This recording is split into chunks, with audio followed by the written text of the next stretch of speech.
ഇന്ന് നമുക്ക് റാഗി വെച്ചിട്ട് ഹെൽത്തി ആയിട്ടൊരു സ്മൂത്തി ഉണ്ടാക്കാം. അതിന് വേണ്ടിയിട്ട് ഞാൻ 2 സ്പൂൺ റാഗി എടുത്തിട്ടുണ്ട്. പിന്നെ ഇതിലേക്ക് ഒരു 3 സ്പൂൺ തേങ്ങയും എടുത്തിട്ടുണ്ട്.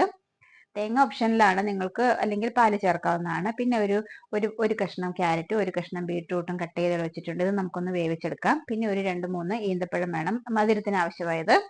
ഇത് നമ്മൾ റാഗിയും തേങ്ങയും കൂടെ നന്നായിട്ട് അരച്ചെടുക്കാം. ഒരു 2 പ്രാവശ്യം അരച്ചിട്ട് ഇതിന്റെ പാല് നമുക്ക് നന്നായിട്ട് പിഴിഞ്ഞെടുക്കണം. പിന്നെ ഇതിലേക്ക് 1 കപ്പ് വെള്ളം കൂടി ചേർത്തിട്ട് നമുക്ക് നന്നായിട്ട് ഇത് കുറുക്കിയെടുക്കാം.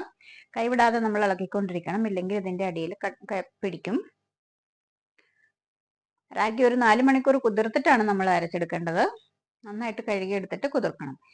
ഇനി ഇപ്പൊ നന്നായിട്ട് ഇത് വെന്ത് വന്നിട്ടുണ്ട്. 2-3 മിനിറ്റ് വേവിക്കണം. ഇത് നമുക്കൊരു മിക്സിയുടെ ജാറിലേക്ക് ഇട്ടിട്ട് നമ്മൾ വേവിച്ച് വെച്ച ക്യാരറ്റും ബീട്രൂട്ടും ഈന്തപ്പഴവും കൂടി ചേർത്തിട്ട് നന്നായിട്ട് അടിച്ചെടുക്കാം.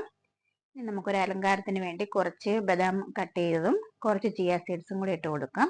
ഡിന്നറായിട്ടോ ബ്രേക്ക്ഫാസ്റ്റ് ആയിട്ടോ ഒക്കെ